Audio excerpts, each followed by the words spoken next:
Hello students, hope आप सब अच्छे होंगे। मैं आपका फ्रेंड मेंटर गाइड नवीन मिश्रा आप सबका एफएमजी क्लासेस में बहुत बहुत स्वागत करता हूं। तो चलिए, आपने JEE mains and advance class 11 के क्वाड्रेटिक इक्वेशन चैप्टर को आज खत्म करते हैं। इसका लास्ट टॉपिक बचा हुआ था कॉमन रूट्स, जिसमें कि हम सीखेंगे कि एग्जैक्टली वन रूट कॉमन है या बोथ रूट कॉमन है, उसके कंडीशंस क्या होते हैं, उसके फॉर्मूलेज क्या होते हैं, उसको कैसे हम सॉल्व करते हैं, उसके बेस्ड क्वेश्चंस। ठीक है, इसमें भी बहुत सारे क्वेश्चंस आए हुए हैं जेई में। तो चलिए, उसके पहले स्टार्ट करने से पहले यहाँ थोड़ा फोकस कीजिए कि make your dream come true, अपने सपने को साकार करें। और यही समय है, यही टाइम है, परफेक्ट टाइम है, जिसमें कि आप पूरे जिद्दोजहद के साथ अपना पूरा 100% देके, और जो जेई का आप ड्रीम देखे होंगे कभी या किसी से सुने होंगे कि भाई वो बंदा जेई से है, आईआईटी से है, तो आप भी अपने पीछे वो एक ब्रांड को लगा सकते हैं। सो डू मेहनत, और बहुत मेहनत सारा करो और अपने सपने को साकार करो। तो चलो, इसके साथ ही हम स्टार्ट करते हैं कॉमन रूट। कॉमन रूट क्या होता है? मान लीजिए आपको दो इक्वेशन दे दिया गया, क्वाड्रेटिक इक्वेशन, और दोनों इक्वेशन में पूछा गया कि एक रूट जो है, दोनों में से एक रूट जो है वो कॉमन है। एक रूट क्या है? कॉमन है। कॉमन का मतलब क्या हुआ? ये वाला जो रूट है वो पहले इक्वेशन में भी डालोगे तो y का वैल्यू जीरो कर देगा, दूसरे इक्वेशन में भी डालोगे तो y का वैल्यू जीरो कर देगा। तो एक रूट कॉमन हो गया। दोनों रूट का कॉमन का मतलब क्या हो गया कि अगर पहले इक्वेशन का रूट्स अल्फा एंड बीटा है, दूसरे इक्वेशन का गामा एंड डेल्टा है, तो अल्फा बीटा अगर दोनों रूट कॉमन रहे तो alpha beta exactly equal to gamma delta. उस इक्वेशन के दोनों रूट और इस इक्वेशन के दोनों रूट बराबर होंगे। चलो देखते हैं कैसे। तो देखो, अगर दो इक्वेशन है आपके पास, जैसे ये एक इक्वेशन है और एक इक्वेशन ये है, दोनों का बोल रहा है कि determine the value of M for which the equation इतना एंड इतना may have a common root. तो दोनों के पास may have a common root, तो इसका मतलब क्या हो गया कि एक तो कॉमन रूट यहाँ पे है। तो अगर इस इक्वेशन को सॉल्व कर रहे हो, क्या करोगे? इस इक्वेशन को अगर सॉल्व कर रहे हो, 2x² plus 3x minus 2 is equals to 0, तो इसका रूट्स अगर निकालोगे तो क्या आएगा रूट्स? देखो, 2x² plus 4x plus minus 1x minus 2 is equals to 0, और यहाँ से इसको सॉल्व कर रहे हो तो 2x कॉमन ले लिया तो x प्लस 2, और इसमें से -1 कॉमन लिया तो x प्लस 2। मतलब यहाँ से x इज इक्वल्स टू 1/2 आ गया और दूसरा x इज इक्वल्स टू -2 आ गया। अब इन दोनों वैल्यू को, ये क्या हो गए? एक रूट कॉमन बोल रहा है, कोई तो एक रूट कॉमन होगा, तो दोनों वैल्यू के 1/1 करके इस इक्वेशन में डाल लो। इस इक्वेशन में डालोगे, क्योंकि बोल रहा है कि may have a common root ना, ये इक्वेशन और ये इक्वेशन, तो इसका जो रूट आएगा वो इस इक्वेशन को भी सेटिस्फाई करना चाहिए। वही बात है। तो यहाँ पे अगर आप वैल्यू डालोगे, 3 इंटू क्या है, 1/2 का अगर आप डाल रहे हो, 1/2 का square plus 4m 1/2 and plus 2 is equals to 0। अब अगर ऐसे आप जा रहे हो तो आपको क्या मिल गया यहाँ पे? 3/4 plus 2 plus 2m is equals to 0। इतना आ रहा है। अब देखो यहाँ पे 3/4 प्लस 2 कितना हो जाएगा? 8 plus 3 11/4 is equals to -2m, और m का वैल्यू यहाँ पे क्या आ गया? -11/8। तो एक m का वैल्यू -11/8। वैसे ही आप -2 को जब डालोगे यहाँ पे तो क्या हो जाएगा? -2 का स्क्वायर मतलब 4, 4 इंटू 3 12, 12 प्लस 2 14, 14, और ये क्या हो जाएगा? Minus of 4mx। So -4mx -4, एक minute, -4m is equals to -14। अब यहाँ से ले लो 2 एंड 7, सो m का वैल्यू क्या आ गया यहाँ पे? 7/2। ओके, यहाँ पे क्या आ गया? m का वैल्यू 7/2।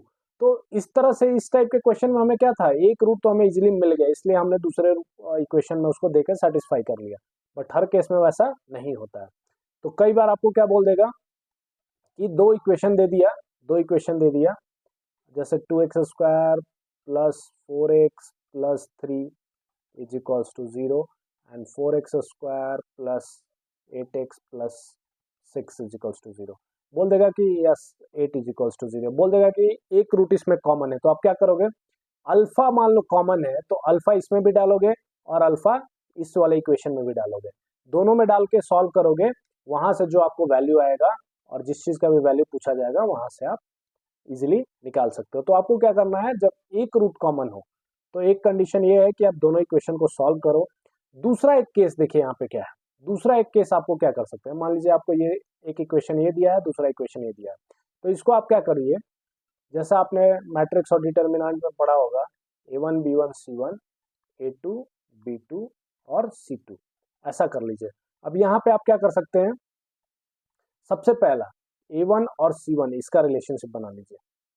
तो यहाँ पे देखिए A1 into C2 minus minus ये होता है A2 और C1, A2 इंटू C1, इसका क्या कीजिए आप स्क्वायर इक्वल्स टू, अब क्या आपको रिलेशनशिप स्टेब्लिश करना है, अब आपको B और C के साथ, तो ये क्या हो जाएगा B1 into C2 minus B2 into C1 इतना इंटू मल्टीप्लाई, अब किसके किसके बीच बच गया, A1 और B1 के बीच में बच गया, तो यहाँ पे क्या करेंगे आप A1 B2 minus B1 A2, ठीक है। इस पूरे इक्वेशन को आप क्या करेंगे, सेटिस्फाई करा देंगे। जब ये इक्वेशन पूरा का पूरा सेटिस्फाई हो जाएगा तो आपका एक रूट कॉमन का केस आ जाएगा। तो आपको क्या करना है, ज्यादा टफ ये नहीं है, आपको सिर्फ कोएफिशिएंट को लिखना है और पहला तीसरे के साथ, फिर दूसरा तीसरे के साथ, फिर पहला दूसरे के साथ, वैसा करके, और इसका स्क्वायर भूलिएगा नहीं, ये स्क्वायर में है और बाकी ये प्रोडक्ट में है, इतना कर लीजिएगा, आपको एक रूट कॉमन का पूरा वहां से जो भी रहेगा वैल्यू आ जाएगा। दूसरा, अगर बोथ रूट कॉमन है, बोथ रूट कॉमन का मतलब क्या हो गया कि दोनों इक्वेशन है उसमें दोनों ही रूट इक्वल होने चाहिए। मान लीजिए A1 x square plus B1 x plus C1 is equal to 0 एक इक्वेशन है, दूसरा A2 x square plus B2 x plus C2, और ये क्या है, ये भी 0 है। अब बोल रहा है कि दोनों कॉमन रूट होंगे, दोनों कॉमन रूट होंगे का क्या मतलब है, इसका अगर रूट अल्फा एंड बीटा है और इसका अगर रूट गामा और डेल्टा है, तो ये अल्फा डेल्टा के बराबर होगा और बीटा गामा के बराबर होगा, मतलब कोई भी दोनों आपस में इक्वल होंगे। जो अल्फा बीटा इस इक्वेशन के लिए सेटिस्फाई करेगा वही अल्फा बीटा इसके लिए सेटिस्फाई करेगा, ठीक है। तो इसका मतलब ये हो गया कि इसमें दोनों रूट्स जो है इक्वल होगा, कॉमन होगा। तो उसके लिए आपका कंडीशन देखिए क्या आता है, सिमिलरली A1 बाई A2 कर लीजिए, ये किसके बराबर होना चाहिए, B1 बाई B2 या C1 बाई C2। अब दोनों जब रूट सेम हो उसके लिए क्या जरूरी है कि इक्वेशन पूरा का पूरा सेम हो, ये जरूरी है ना कि इक्वेशन पूरा का पूरा सेम हो। मान लीजिए अगर कोई इक्वेशन है 2x square plus 4x plus 8, एक इक्वेशन है, तो दूसरा इक्वेशन भी क्या होना, मान लीजिए अगर दूसरा इक्वेशन दे दिया 4x square plus 8x plus 16, तो क्या पूछा गया, कॉमन रूट है दोनों में, तो देखिए इक्वेशन एग्जैक्टली सेम नहीं है, कोएफिशिएंट अलग अलग है, लेकिन आप एक चीज गौर करेंगे कि coefficient is nothing but two times है या 3 टाइम्स है या हाफ टाइम होगा, कुछ तो रिलेशन होगा दोनों के बीच में, इसलिए जब रेशियो आप निकालेंगे तो वो इक्वल होगा। और यहाँ पे मान लीजिए कोई k दे दे, l दे दे, m दे दे, तो उसका भी यहाँ से वैल्यू आप इजिली निकाल सकते हैं, ठीक है। तो बोथ रूट कॉमन का कंडीशन क्या है, ये है कि A1 by A2 is equals to B1 by B2 is equals to C1 by C2। तो ओवरऑल हमने ये पूरे quadratic equation JEE mains and advance का यहाँ पे खत्म किया। कल मैं एक वीडियो अपलोड करूंगा जिसमें कि complete concept in one video, उसको करके हम लोग क्लोज करेंगे और उसके बाद हम लोग क्वेश्चन करेंगे। ओके, होप आप सबको समझ में आया होगा। Thank you so much.